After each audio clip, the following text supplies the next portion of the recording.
নতুন বছরে সবাইকে ছোট্ট একটা সুসংবাদ দিতে চাই। সেটা হচ্ছে গিয়ে অস্ট্রেলিয়ার সেকেন্ড মাস্টার্সের জন্য আমার অ্যাপ্লিকেশনটা অ্যাপ্রুভ হয়েছে আলহামদুলিল্লাহ। তো এটা লাস্ট 10ই নভেম্বরে অ্যাপ্রুভ হয়েছে, ফ্যামিলি সহ, আমার ওয়াইফ এবং আমার দুটো বাচ্চা সহ 4 জন। সেটা সম্পর্কে আমি ডিটেলস ইনশাল্লাহ পরে বলবো। আজকে যেটা নিয়ে বলতে যাচ্ছি, ভিএফএস গ্লোবালে আমাদের যে বায়োমেট্রিক দেওয়ার যে এক্সপেরিয়েন্স, সেইটা আমি আপনাদেরকে একটু A to Z step by step share করার চেষ্টা করছি। আমার অ্যাপ্লিকেশনটা সাবমিট হয়েছিল 23শে সেপ্টেম্বর 2025-এ এবং আমার বায়োমেট্রিক এনরোলমেন্টের ডেটটা আসে 29শে সেপ্টেম্বর 2025-এ। ভিএফএস গ্লোবালের নিচে গিয়ে যে মেইন গেট, সেখান থেকে প্রথমে আমাকে এরকম একটা নীল টোকেন দেয়। এই নীল টোকেনটা নিয়ে লিফটে 4-এ উঠে যাই এবং লেভেল 4 যাওয়ার পরে আমাদেরকে আরেকটা সাদা টোকেন দেয়, সাদা স্লিপ। তবে ওই দিন খুব বেশি ভিড় ছিল না, আলহামদুলিল্লাহ। খুব অল্প সময়ের ভিতরে আমরা বায়োমেট্রিকটা সেরে ফেলেছিলাম। ভিতরে যাওয়ার পরে আমি দেখলাম যে 3 বা 4 জন ওয়েট করছে। কাউন্টারে যাওয়ার পরে আমাকে একজন রিসিভ করলেন। 4 জনের জন্য আমাকে 4টা স্লিপে করে 2640 টাকা করে পার পারসন 10,560 টাকা কাউন্টারে জমা দিই। পাশেই একটা ব্যাংকের কাউন্টার আছে, সেখানে ক্যাশ নিয়ে যেতে হবে। ক্রেডিট কার্ড বা বিকাশ ওখানে সাপোর্ট করে না। এরপরে হচ্ছে আমাদেরকে ওয়েট করতে বলে। আমরা বসি, 5-7 মিনিটের মধ্যেই আমাদের কল আসে। আমার ওয়াইফ এবং আমার মেয়ে একটা রুমে ঢুকে যায় বায়োমেট্রিক এনরোলমেন্ট করার জন্য। আমি আর আমার ছেলে আরেকটাতে পড়ি। 4 জনকে আলাদা আলাদাভাবে ডেকে নেয়। আমরা যে যে ডকুমেন্টগুলো নিয়ে গিয়েছিলাম সেটা আগে আপনাদেরকে বলি। প্রথম হচ্ছে গিয়ে যে অ্যাপ্লিকেশন স্ট্যাটাস যে আমাদের সাবমিট হয়েছে, কনফার্মেশন পেপারটা, সাথে হচ্ছে অস্ট্রেলিয়ান বায়োমেট্রিক সেন্টার থেকে যে অ্যাপয়েন্টমেন্ট লেটারটা আসে 4 জনের, বারকোড সহ অ্যাপয়েন্টমেন্ট লেটারটা, আর সাথে হচ্ছে গিয়ে ইমেল কনফার্মেশনটা আমি প্রিন্ট আউট দিয়ে নিয়ে গিয়েছিলাম। তবে বারকোড স্ক্যান করলেই সব চলে আসে। আর আপনি যে অস্ট্রেলিয়ান ভিসা যে পেমেন্ট করেছেন, ভিসার পেমেন্টের রিসিপ্টগুলো নিয়ে যাবেন অবশ্যই সাথে করে। অরিজিনাল পাসপোর্টের যে প্রথম যে ডিটেলস পেজ 1 এবং 2 পাতা, ওইটার যেহেতু আমরা 4 জন, 1 কপি করে আমরা ফটোকপি করে নিয়ে গিয়েছিলাম। যেহেতু মেডিকেলটা আমরা আগেই করে ফেলেছিলাম, 8ই সেপ্টেম্বর 2025-এ আমরা মেডিকেলটা করে ফেলি আইএমওতে। সেটা নিয়েও ইনশাল্লাহ আরেকদিন কথা বলা যাবে। এটা আমি করে ফেলেছিলাম যাতে আমার পরবর্তী অ্যাপ্লিকেশনটা একটু ফাস্টার হয়। যেহেতু আমি ফ্যামিলি নিয়ে অ্যাপ্লিকেশন করছি এবং এটা আমার সেকেন্ড মাস্টার্স, ফ্যামিলি নিয়ে অ্যাপ্লাই করলে এটা একটু দেরি হয়। এআই দিয়ে খুব একটা লাভ হয় না। সাধারণত সিঙ্গেল অ্যাপ্লিকেন্টের ক্ষেত্রে আর্টিফিশিয়াল ইন্টেলিজেন্স বা এআই দিয়ে ওরা ভিসার ডিসিশনগুলো নিয়ে থাকে। এর আগে আমরা জানেন যে 2023 সালে আমার কানাডা ভিসা হয়েছিল। সেটা ছিল টিআরভি, ট্যুরিস্ট ভিসা বলতে পারেন বা ভিজিট ভিসা বলতে পারেন। পার্থক্যটা হচ্ছে কানাডাতে একটা ভিএফএস কনসেন্ট ফর্ম নিয়ে যাওয়া লেগেছিল।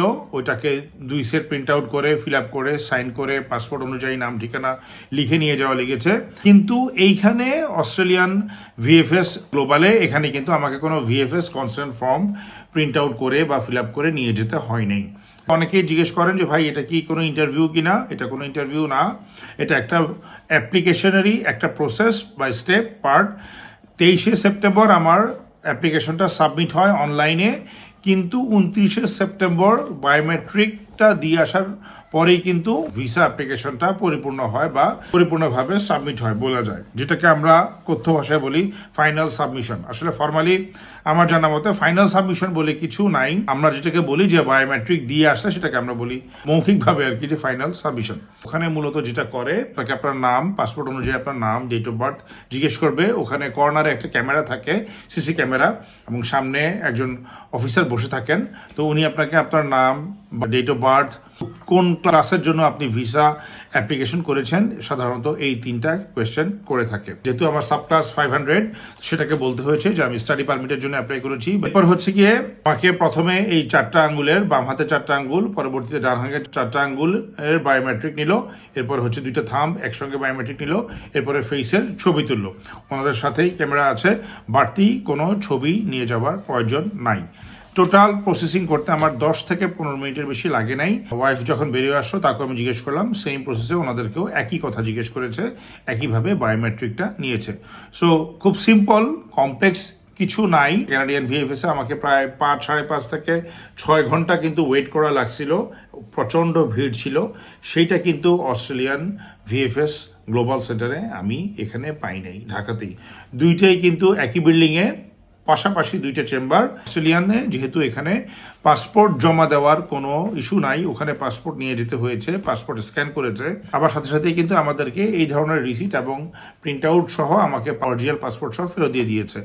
অস্ট্রেলিয়ান হোম অ্যাফেয়ার্স থেকে আপনাদের ভিসা অ্যাপ্রুভাল কিন্তু আসবে ইমেইলে পিডিএফ আকারে। কথা প্রসঙ্গে বলে নেই যে অনেকে দেখি যে পাসপোর্টে কানাডার মতো স্টিকার বানায় বা অন্যান্য অনেক দেশ দেয় স্টিকার ভিসা। অস্ট্রেলিয়াতে কিন্তু এখন পর্যন্ত আমি কোনো স্টিকার ভিসা দেখি নেই, থাকতে পারে তা আমার জানা নাই, বাট আমরা স্টাডি পারমিটের জন্য বা ইভেন এখন যে যারা ট্যুরিস্ট ভিসা অ্যাপ্লাই করছেন তাদেরও দেখছি যে এইভাবেই আপনার আসছে।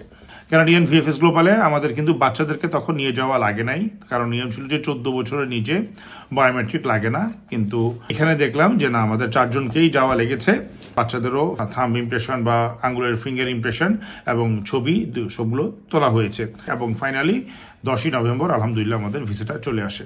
এজেন্সি আমাকে সঠিকভাবে গাইড করেছে। যদি এজেন্সির নামটা জানতে চান, সেটা হচ্ছে গিয়ে ভিআরসি স্টাডি অ্যাব্রড। তো আমাকে যথেষ্ট তারা হেল্প করেছে, প্রপারলি গাইড করেছে এবং কোনো ফেক ডকুমেন্ট বা ফেক ব্যাংক স্টেটমেন্টের কথা একবারও বলে নাই আলহামদুলিল্লাহ। এবং আমার জেনুইনলি আমার যে ফান্ড ছিল আমাদের 4 জনের জন্য সাফিসিয়েন্ট ফান্ড আমার অ্যাকাউন্টেই ছিল, যেহেতু আমার অলমোস্ট 20 ইয়ার্স জব এক্সপিরিয়েন্স বাংলাদেশে ফাইন্যান্সিয়াল ইন্ডাস্ট্রিতে। তো আমার সাবজেক্টটা হচ্ছে কার্টিন ইউনিভার্সিটিতে মাস্টার্স ইন প্রেডিক্টিভ অ্যানালিটিক্স, এটা পার্থে, আপনারা জানেন। তো এটা ছিল ছোট্ট একটু এক্সপিরিয়েন্স আপনাদের সাথে শেয়ার করলাম। এরপরও যদি কোনো কোয়েশ্চেন আপনাদের থেকে থাকে আমাকে কমেন্টস বক্সে জিজ্ঞেস করতে পারেন। ধন্যবাদ, আজকের মতো একটুকুই। আসসালামু আলাইকুম।